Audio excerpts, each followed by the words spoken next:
Hello, and welcome to the Healthy with Heather Brown summer series. I'll be counting down to season 3 by sharing fan favorite episode replays plus a mini episode or two.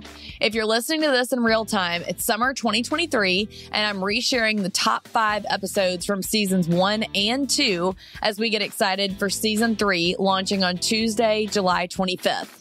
To celebrate summer, I'm giving a shop-wide sale on all my ebooks and video course products.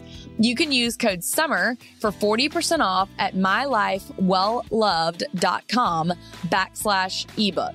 Happy shopping, y'all. Now is the perfect time to stock up on meal planning resources and my video course for the school year. Just saying. Now, if you're feeling the need for community this summer, come join us for the Health Challenge of the Month, where I'll be giving exclusive live coaching, workout videos, and my one-of-a-kind method for Sunday resets. I'll link it in the show notes below.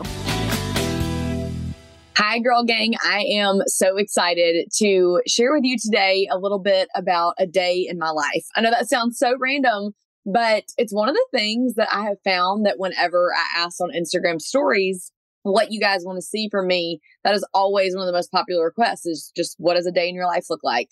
And so if you're listening to this in real time in summer of 2023, I just want to let you know that we are doing a summer series. So they're shorter, smaller episodes that's just me typically talking, or we're sharing some of our most popular episodes from season 1 and 2 before we launch season 3 as we all get ready for back to school coming up. So I thought it would be fun to just share a little bit about what my typical Tuesday looks like during the school year, because as moms, we all flippin' know that the summer is like manic panic. Every week is different. And so your brain is constantly like, what's going on? What's happening tomorrow? Like, which camp are we at? And where are the kids going? And where are we traveling? So it is just a lot that I actually covered in a prior episode, how I prep for the summer. So I can definitely link back to that episode. But I think that it is so important for you guys to know also that in celebration of summer and just how things can quickly get off the rails, I have discovered that one of the very cornerstones and building blocks or launching pad, whatever you want to say, for me to be sane day in and day out, week in and week out, is my meal plan. And I know that that sounds so simple, and that's because it is. So it's like, I just don't want you to overcomplicate it. It helps me save time. It helps me save money. It helps me know what's going on. It helps me know what we're all eating for lunch the next day if we have leftovers. And not only that, but it really is the launching pad of getting to kickstart my conversations with Eric about what's happening for the week, talking with my kids about what's happening for the week, making sure everybody knows what they need. And then it also helps me then from those conversations plan out how to be mentally, physically, and spiritually healthy, so that I'm making sure that I'm accounting in my schedule for all those things coming up, whether it be Bible study that I need to get in, or when am I getting to the gym if I get, thrown off in my schedule one day. So all that to say, in honor of summer, I'm actually discounting all my products, including my meal planning ebook that's more centered around being, full kid friendly, and the things that we learned from our dietitian, and lunchbox packing, and helping you with our Pick 4 method that we use in our family, and with free printables to help your kids with like love notes for their lunch boxes, and just lots of fun freebies for your kids to make lunch and breakfast more fun. There's coloring sheets, there's activities for your kids to do to really involve them in that whole process. And then you guys know that I also have my course that I did. If you are a small business owner, blogger, or any kind of business that is running on social media and needs to build a team, I'm offering 40% off of all my products this summer. So make sure you take advantage of that before season 3 kicks off.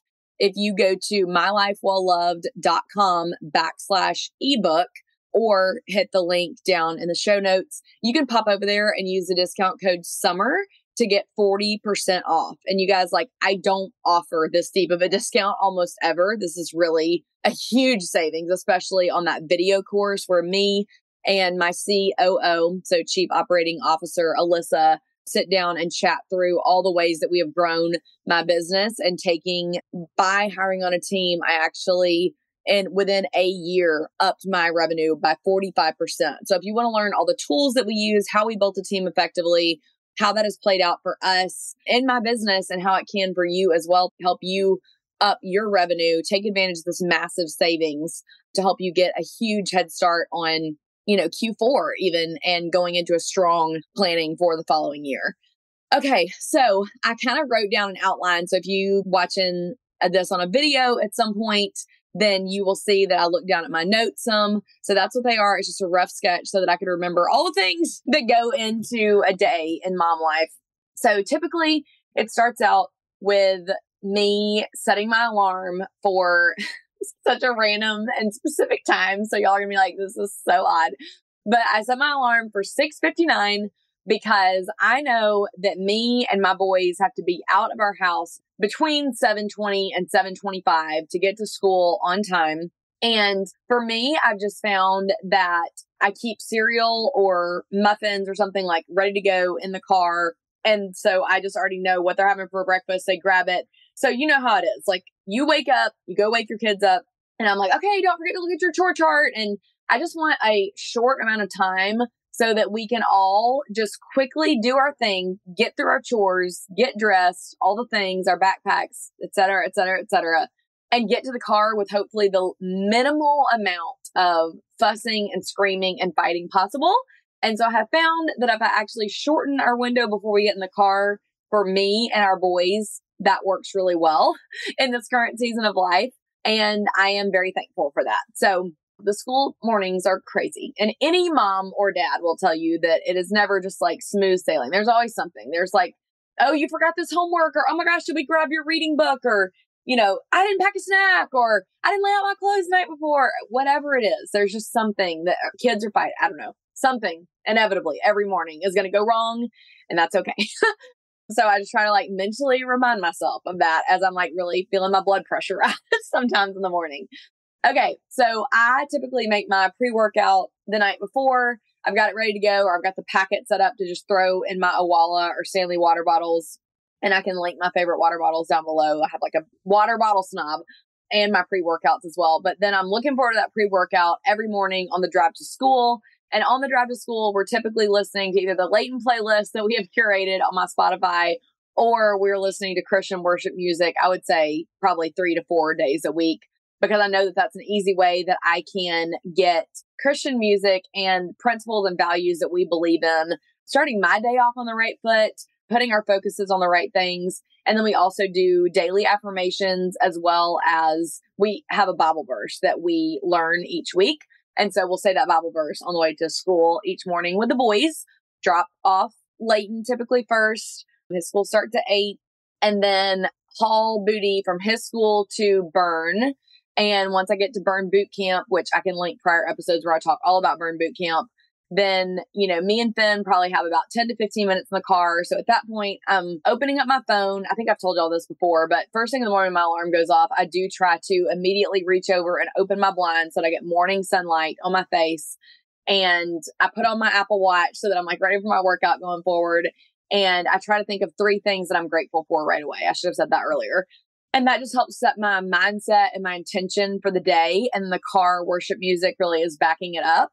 Now, I'm not eating breakfast typically. I'm not a breakfast person. That's just never been my thing. And I also do intermittent fasting a few days a week. So you can definitely deep dive in a different episode for that as well.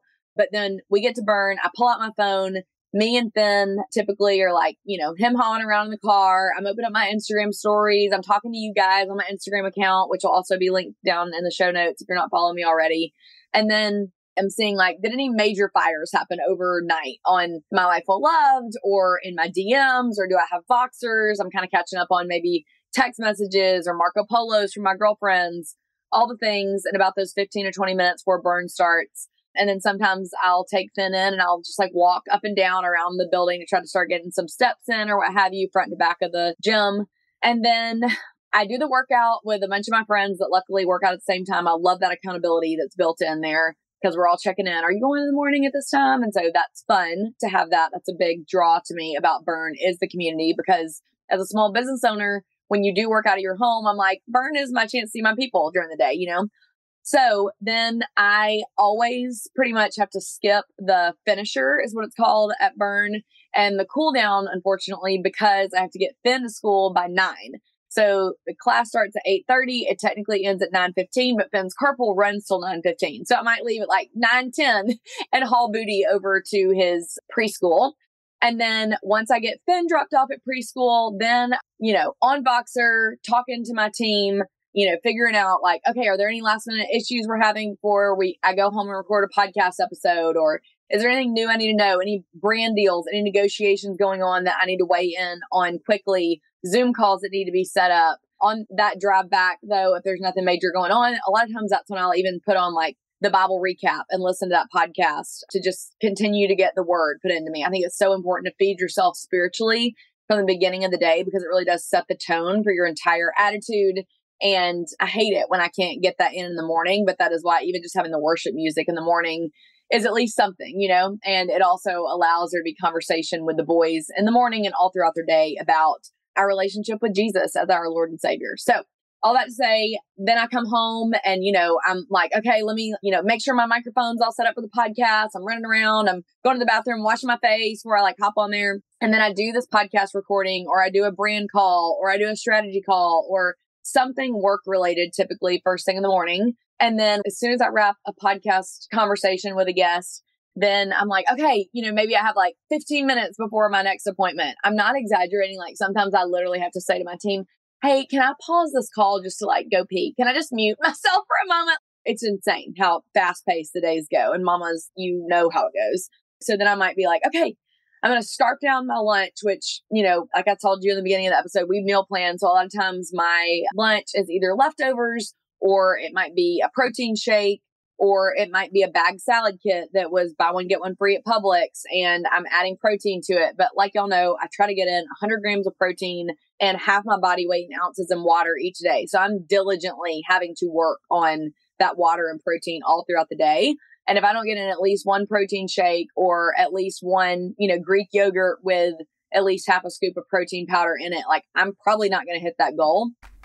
If you know me, I always preach about my Sunday reset that helps me be the best version of myself and have a successful week. Having a great manicure is one thing that makes me feel like me, and one step within my reset system is self-care. Sitting down to do a manicure forces me to sit down and be still, which y'all know I'm not naturally good at, and relax to do something that helps me feel put together while pouring out for my kiddos all summer long. Plus, bonus, it saves me a lot of money versus going to the salon. The Olive & June Mani System has everything you need for salon quality manicure in one box, and the price breaks down to just $2 a mani. You can customize it with your choice of 6 polishes, and this polish doesn't chip, y'all. It lasts for at least 7 days, even with tough boy mom life. It also includes Olive & June's award-winning cuticle serum and acetone-free polish remover pot. You should also check out their press-on nails or their quick drop polish. Visit oliveandjune.com/Heather for 20% off your first Mani system. That's oliveandjune.com/HEATHER for 20% off your first system. Add it to your Sunday reset next week and let me know what you think. So I'm being really intentional about that. And then my assistant might get here and then we're starting to run around and batch shoot content for reels. The boys get home about 3 typically from my babysitter. She'll, pick them up. She's one of my best friends. Y'all have heard her on the podcast before, actually, on our mama episode, which I can also link to in the show notes. And she'll bring them home at 3. And then the boys know, like, okay, when you get home from school, what do you have to do? They come in the door and they want to show me and tell me all the things, of course, all their crafts, arts, books, library books, all the things. And then they want their snack. We're going to roll in. We're going to get our snack. Everybody takes their shoes off, washes their hands, or just put away their backpack where they can have their lunch. Layton actually goes ahead and packs his lunch for him and Finn for the next day, gets out a snack. He has to pull out his clothes for the next day. So that's kind of like the rhythm and the routine we have when they get home. Some days the boys might need to shoot with me, so they would shoot with me for a little bit, or some days they may not. And if it's a beautiful day outside and I don't think Layton's too tired or, hasn't had too much going on, then I might say, okay, it's a beautiful day. Go play outside for a little bit. And then Finn will go have quiet time, which sometimes he naps. It's getting rarer and rarer these days because Finn is more rare. I don't think rarer is a word. More rare. And Finn is 4 and Layton is 7. And so then typically by about 4:45 or 5, I'll tell Layton, you need to come inside and have a little quiet time. Now, his quiet time, it's not that I think he's going to rest. Typically, he may fall asleep once in a blue moon, but typically Layton will come inside and he'll either read or he'll color or he'll do one of his beginner Bible activity books that I've shared with you guys before. he'll do something that's either educational or building with Legos or blocks, just something where mommy is working. And then some days, if I'm not working or I don't have to work according to what's going on with the schedule, then maybe I would say, okay, y'all got home and it's a beautiful day. We're going to walk up to a park, or we're going to go on a walk on your scooters and your bikes for a little bit, and then we'll come back and have quiet time. So really kind of just depends on the day, what's going on once the boys get home. Then I'm still working while they're in their quiet time, or maybe I'm done working for the day. So maybe I do my devotional then. But I will say I pretty much always have Alexa playing music in my house. Like, it's constant. It's either Morgan Wallen or Elevation Worship or Bethel music. It's Maverick City music. It is Carrie Underwood. I'm pretty sure my Alexa is now talking to me. She's like, yes, what you need.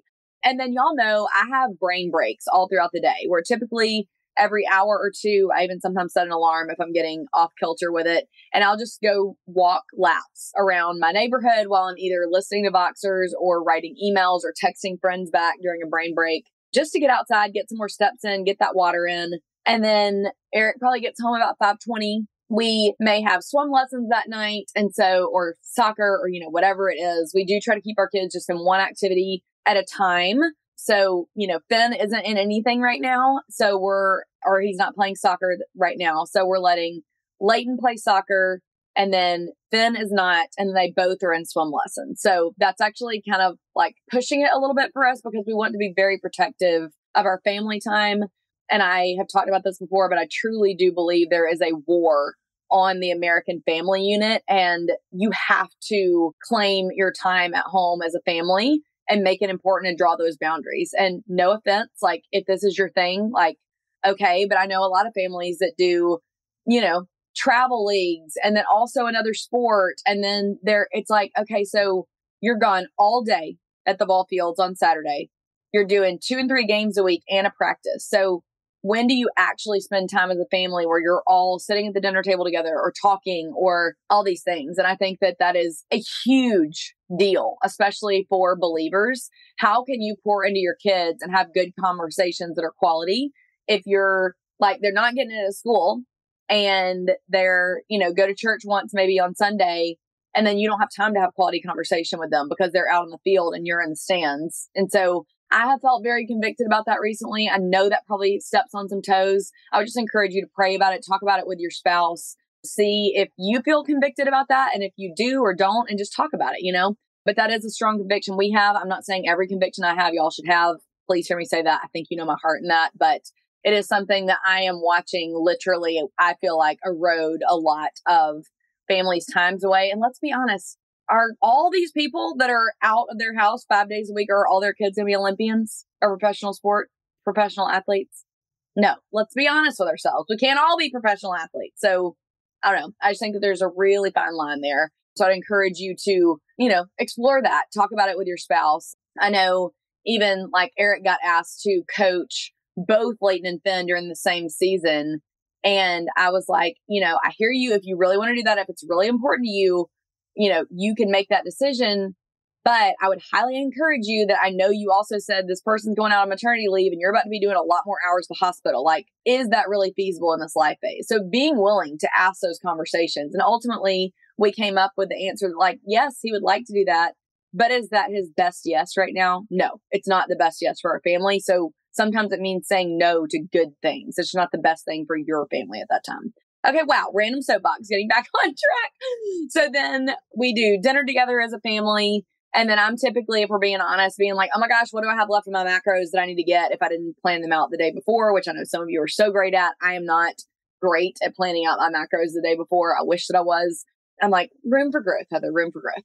But anyway, so then we'll eat dinner, and then I'm typically being like, oh, I got 20 grams of protein left that I still got to eat, so that I'm making some kind of delicious protein faux dessert, concoction. And then we put the boys to bed around 8:00.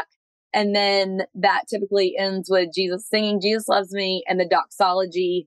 Eric and I take turns. Like, I'll do Layton one night and Eric does Finn, and then we switch the next night. And then, of course, bedtime never goes smoothly. There's always 45,000 requests that all of a sudden come to their brains right at 8:00. Never fails. And then at the end of the day, Eric and I might sit down and watch something like The Chosen or Yellowstone or sometimes we sit down and have to record a podcast because we're like, oh my gosh, we're going to run out of time this week and we need to get to do it on the day that we plan to. So lots of variations. Eric does, I think y'all know, he's a cardiovascular nurse practitioner. So he does have to work on call some nights and he does have to work some weekends, but he typically works 4-10. So a lot of times after he's worked a 10-hour shift and been to the gym before that at, 5 a.m., he is exhausted. So a lot of times he'll end up falling asleep on the couch. And then I typically go to bed, I would say around 11 or midnight, typically, which I know is late, but trust me, I make up for my sleep. I'm not afraid to nap on the weekends. Eric lets me sleep in on the one day a week that he is off, which is amazing. And then, like I said, trust me, Eric's like, sometimes you're a little too protective of your sleep. And I really am. I get hangry and I get whatever that version of sleepy angry.